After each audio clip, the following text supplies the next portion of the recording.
Hey man, say man, let's thank God for another day, man. Glory to God.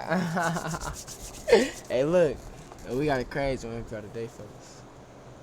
What up, YouTube? It's new part 2, not part 1. Back with it. Back another video, man. Today we got a crazy one for y'all today, boys and girls. Today we got women stabbed 26 times at Motel after filing for divorce. Hold on, we gonna read the description, gang. They got more of it. It says a Georgia woman went missing in 2011 after break. This joke was like 2 weeks ago, though. It says in 2011 after breaking up with her girlfriend. Shondell McLeod's family became concerned when she didn't show up to work, and her ex-girlfriend Joyce Lewis Pelzer had an outstanding warrant for threatening McLeod prior to her disappearance. With no concrete evidence, the case seemingly went cold until another woman came forward in 2018 claiming her girlfriend, who happened to be Pelzer, was planning to kill her ex-wife. Rosalene Lewis. Months later, Lewis was stabbed at a Motel 6, and before she tragically passed away, she told detectives who attacked her. Get the full story on of Joyce Lewis Pelzer's pattern of affairs, lies, and murder on the episode of Law and Crime Investigates. Bro, I ain't gonna lie. So it seemed like she told man. If y'all know, we watched the video where the girl literally told like the police that who was gonna kill her, when he was gonna kill her, and like he still killed her. Like they still didn't prevent the murder. But hey, this is a different story, bro. We're gonna hop straight into it, bro. Rest in peace to her, first of all. And all glory to God. Let's do that. An abandoned car. She said, do you know I could kill you and your family right now? A messy breakup. Oh no. And a missing woman rocked a small Georgia city in 2011. Something is not right about this whole story.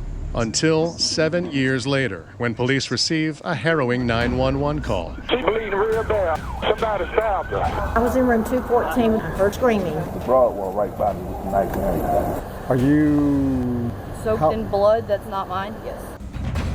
And investigators learn the two women may have one major thing in common. Their lover. I said, if you decide to shoot me, you make sure my black is dead. Fool authorities once, shame on you. Fool them twice, good luck with that. Let me see your heads. Damn. The penalty is death. Get your family out of here. Why me? Don't be going on. call you? This is crazy. It's insane.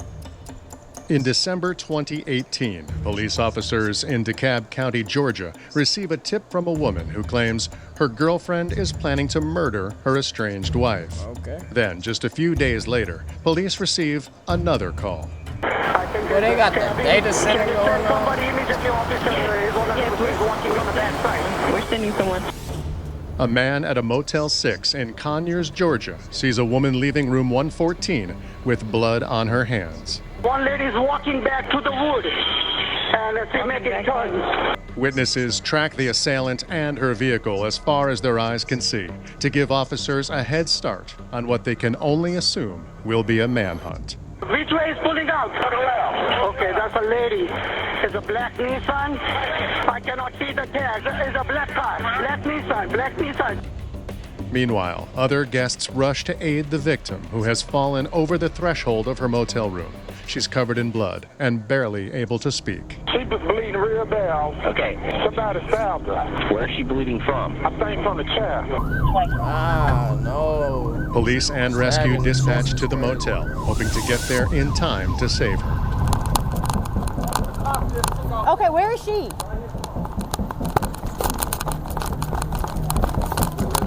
But it's hard to tell what her future holds. When paramedics arrive, they can see the victim has been stabbed over 30 times in the chest, torso, and legs. She's bleeding profusely from the abdomen. She's alive, but her injuries are severe. She has lost a lot of blood, and she is floating in and out of consciousness, making it hard for police to get information out of her. 98 radio, she's in and out of consciousness, breathing pretty heavily at this time. I know you hurt. I know, honey, but I've got lots and lots of help and lots of people that are going to come help me with you, okay? Luckily for law enforcement, the victim isn't the only witness to her attack. Several hotel guests heard screaming, and a few even saw the assailant leaving the scene.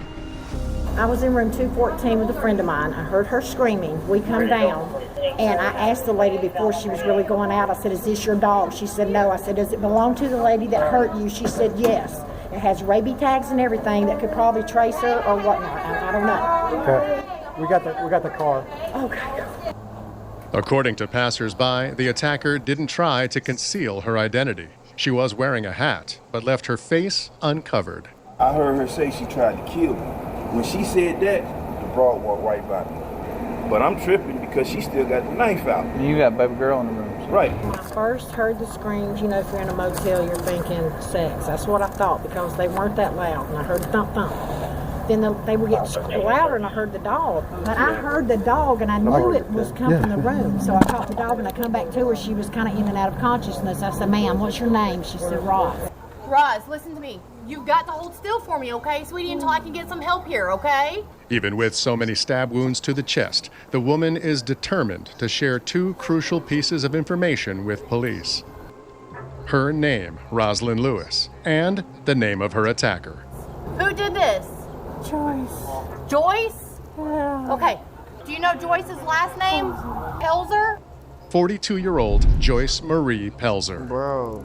Lewis and Pelzer are married, but their relationship isn't hunky-dory. In fact, it's just about over. And that's what I was talking about, like, being stabbed and shot. Like, I think you got a better chance of surviving being stabbed than being shot, but, because I imagine getting shot 30 times, that's crazy, but I think that just hurt way more, bro. Like, and then a person, the attacker, really getting up on you real close, like, they literally on you, bro, like, that's just thinking about it, like, I can't imagine somebody stabbing me, bro. Like, I don't even know, bro. Like, that's just scary.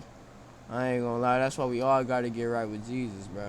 Feel me? See, I said his name. I feel peace now, bro. But as real talk, bro, I hope she was saved before she passed. They said she passed away. Did she pass away? We gotta see. Relationship isn't hunky-dory. In fact, it's just about over. Y'all, how she was talking though? She was, yeah.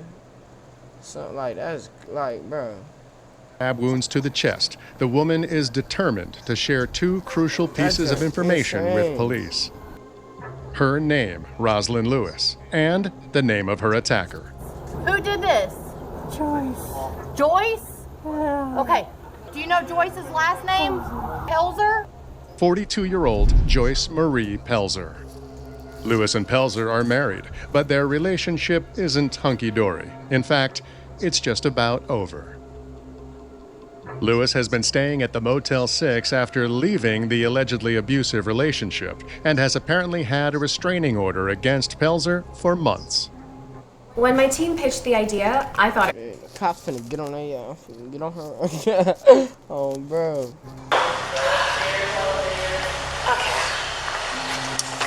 My wife is here in town. She threatened me a few weeks back here. Your wife? Yes, my wife. okay. A few months ago, I left my wife. She was cheating. Long story short, I left. Turned off everything, and the woman that she was involved with said that when I turned everything off, she went ballistic and saying how much she hated me. She wanted to knock me off and kill me and all this other. And that next morning, when she got up and I was up, she was talking again, and I was like, "Joy, the marriage is over." And she jumped up and she said, so she had her hand behind her back. She said, "Do you know I could kill you and your family right now?" I told her, I said, "If you decide to shoot me, you make sure my black is dead. Make sure I have no breath left in my body, because if you don't, I will get you back." That was in August, when Lewis made the reports against her wife.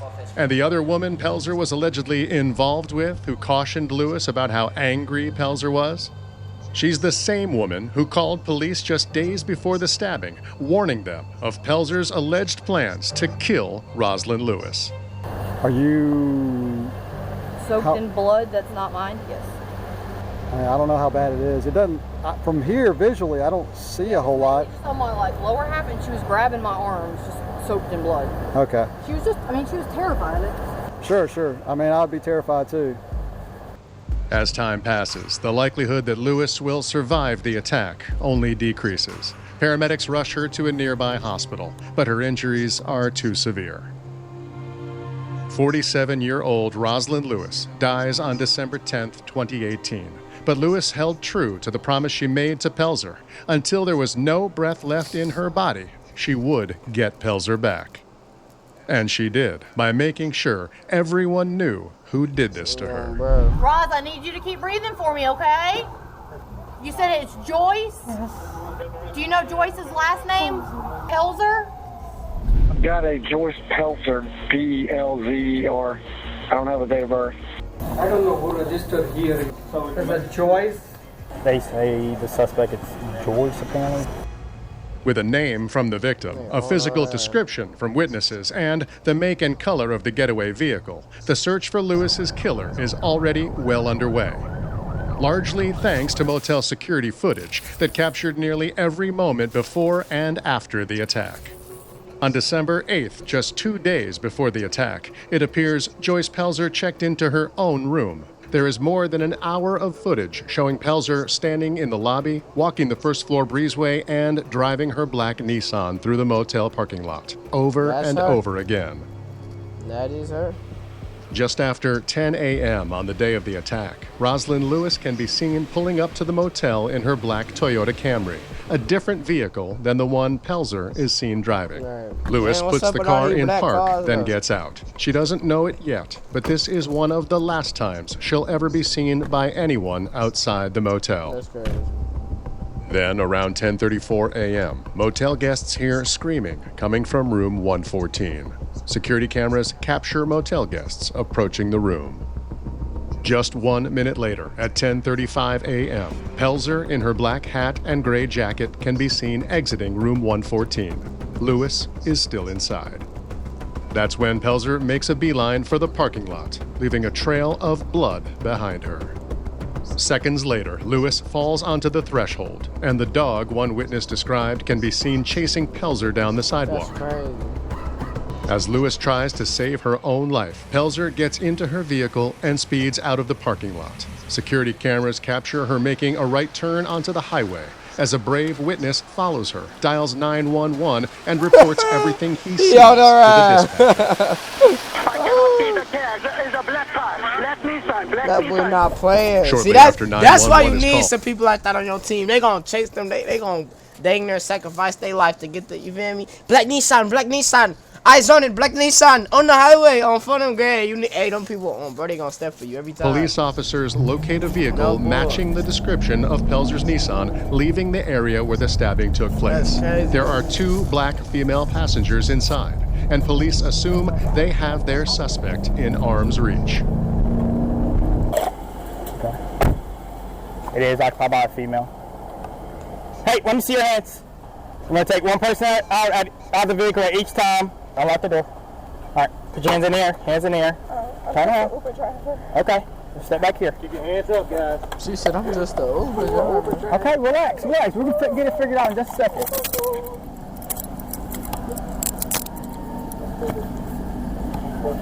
Okay, well, she's claiming that this girl is a Uber driver that picked them up, and that they got picked up from America's Best, and never stopped by Motel 6. So they're just wrong place, wrong time? Yeah. Okay. When the officer runs the plate number and the passenger's identification cards, none of the information comes back as a match. We're coming from an area where an incident just occurred. Your vehicle was given as a description. It came out as a black Nissan passenger car driven by a female, so that's the reason why you were stopped and handcuffed, okay? While officers uncuff the innocent people on the street, Joyce Pelzer is somewhere out there, possibly under the assumption she's gotten away with it. Again. Who's a goofy? Did you know that your personal data is being harvested and sold online by data brokers? Anyone can buy your personal data. In DeKalb County, a 35-year-old woman named Shondell McLeod vanished after ending a relationship she also called abusive. When McLeod didn't show up for work one morning in September 2011, her mom called the police to report her missing. From the start, people close to McLeod assumed her ex-girlfriend had something to do with it. Her ex was Joyce Pelzer, who by that time was already dating Rosalind Lewis. Police interviewed Pelzer, who told investigators she was at work on the day that McLeod You telling me disappeared. she was dating somebody else but still wanted to kill the ex because she felt so... Am I hearing this right? So the ex broke up with her, right? Like, I'm talking about the killer. From the killer's point of view, the ex broke up with her. She started dating somebody else, but she still felt this hate towards her ex. When she's literally in a whole nother relationship, and still went to go kill the ex.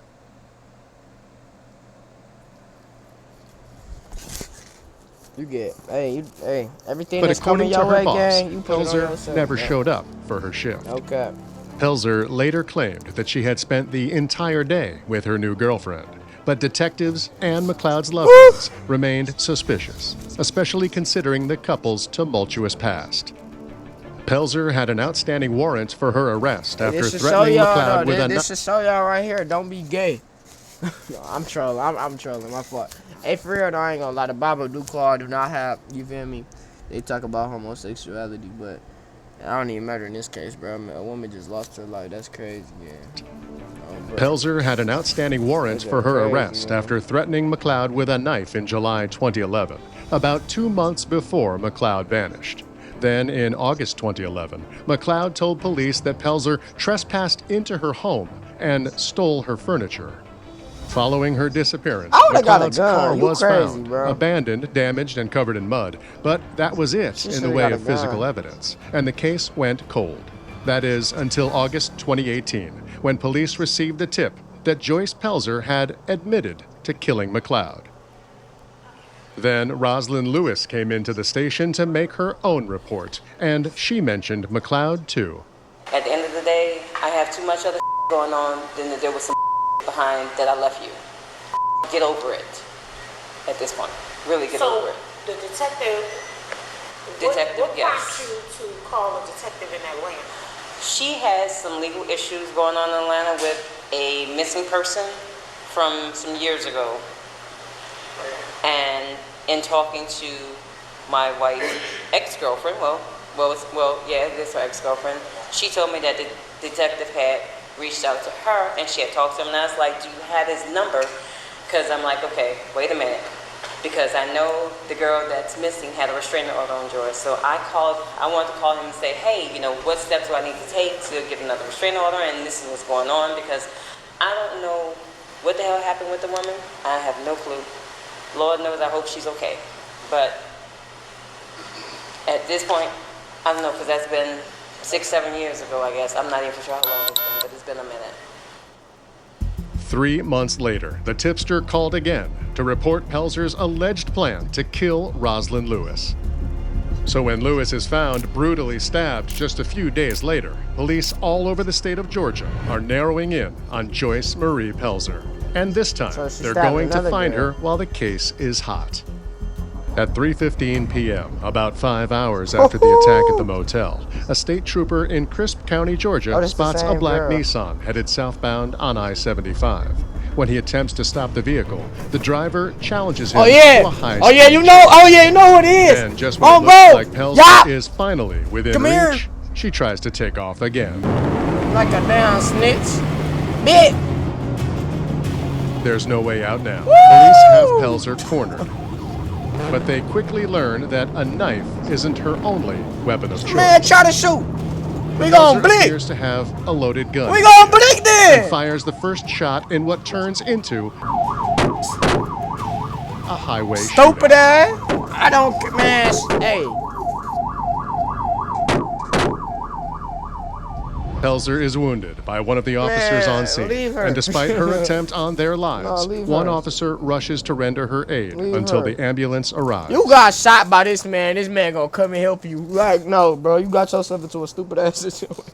Imagine getting shot by somebody and the same person that shot you trying to help you, man. What the hell? Their lives. One officer rushes to render her aid until the ambulance arrives.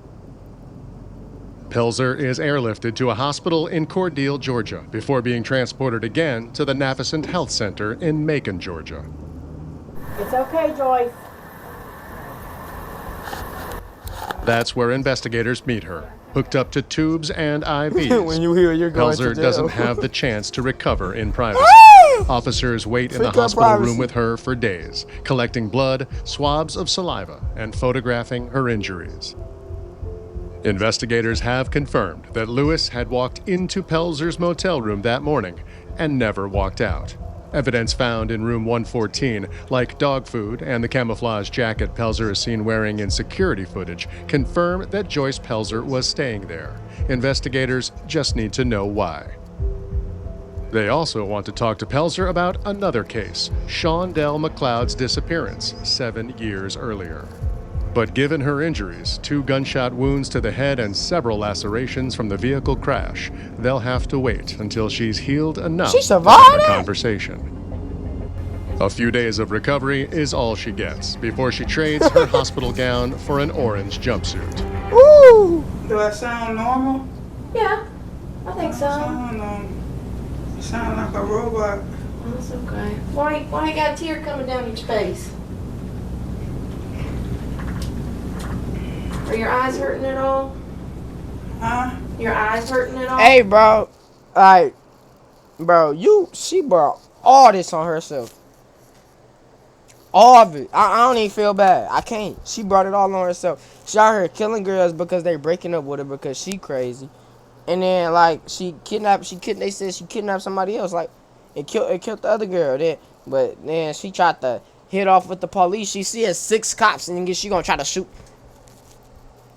You was trying to die.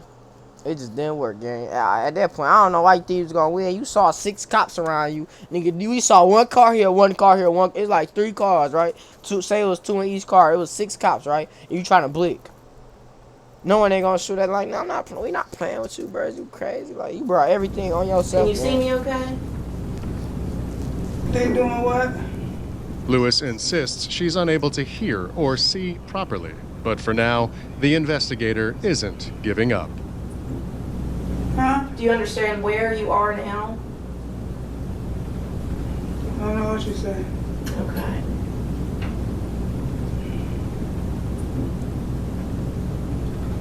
Who are you? So I'm Sergeant Lucas. I work with Conyers Police Department. Do you know what your warrants are? Do I know what is on? What the warrants are for? No. How many of them? You got 2. You got 2 warrants. 2 warrants? Yes. 1 for aggravated assault. Okay. And 1 for murder. And murder for who? I think you know who. But I need you to let me know if you want to talk.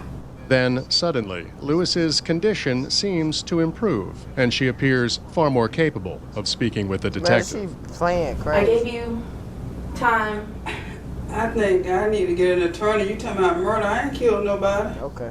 Except she isn't willing to. But that's okay, because other people close to Rosalind Lewis are. Well, I'm going to tell you what I think happened. Okay. Last week, she called Rosalind. Rosalind had been ignoring her phone calls. Joy had gotten real aggressive with the call, so she answered.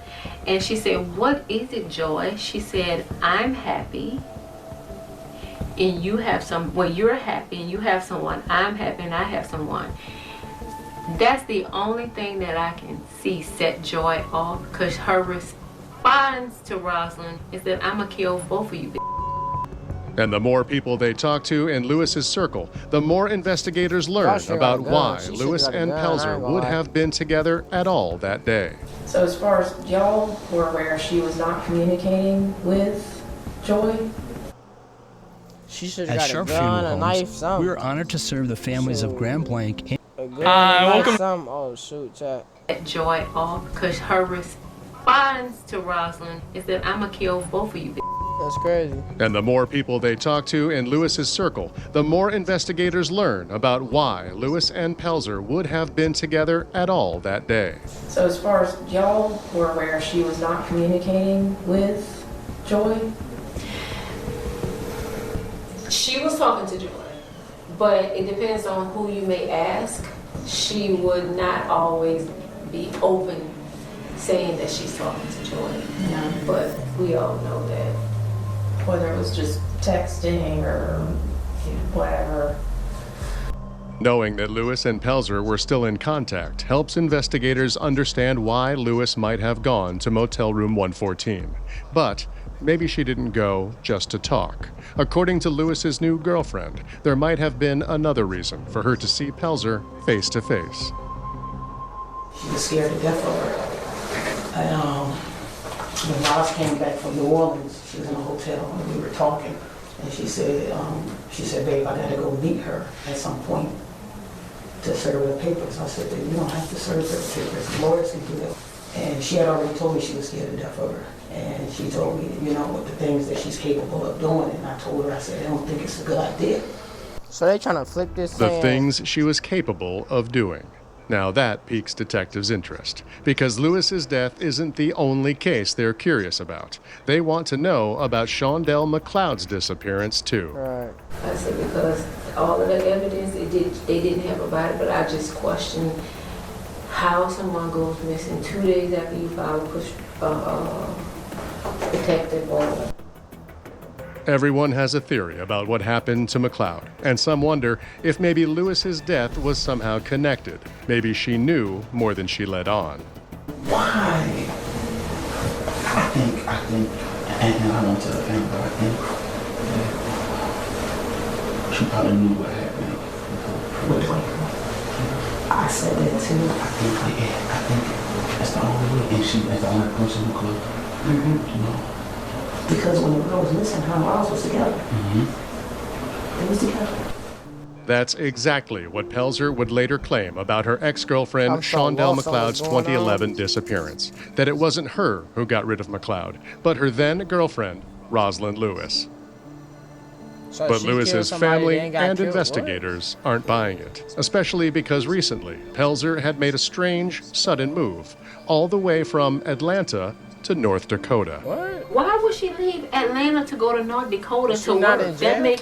Nothing was adding up to what she was telling me. Right. North Dakota? There's nothing in North Dakota. And if she's running from detective, she can hang it up because the man has said he is going to have her behind bars if that's the last thing he do. Well, he's convinced that the reason she moved to North Dakota was to get far away from him. I don't know if that's true or not. I'm convinced if that's what she did. Okay. Because why else? It seems like a strange move to me for sure. North Dakota. And then why did you come back? I still don't understand what brought her back.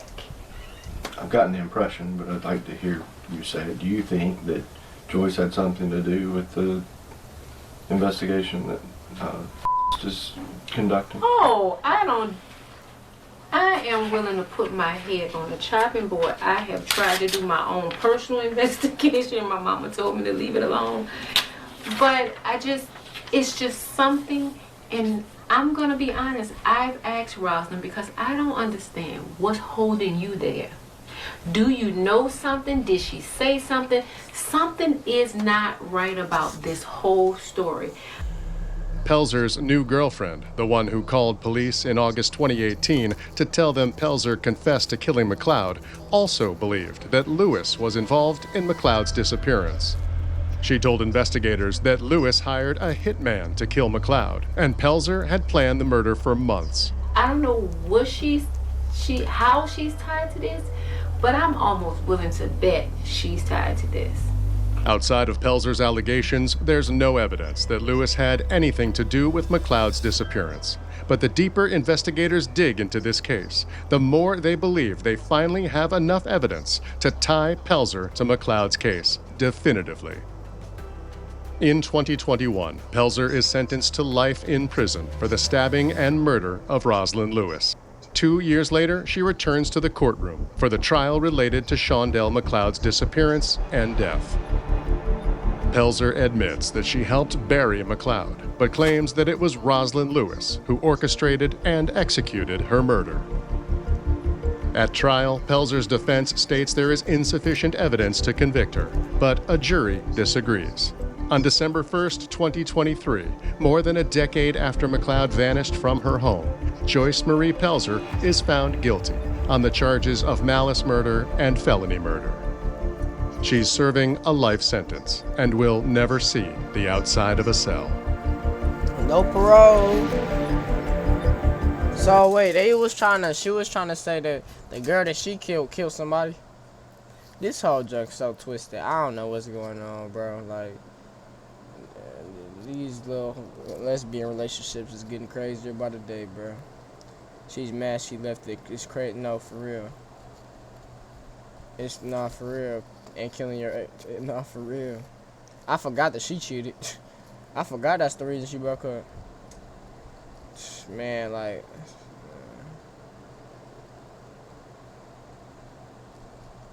I'm saying, man, I'm lost. I'm so lost. Like, it's, man, I'm just glad. So she got shot 2 times in the head and now she in jail. Man, I hope y'all enjoyed this video. This junk blew me, bro. This junk's so stupid, bro. All glory to God. But I hope y'all have a good day or good night whenever y'all watching this, man. Stay blessed. And remember, Jesus love y'all. We out.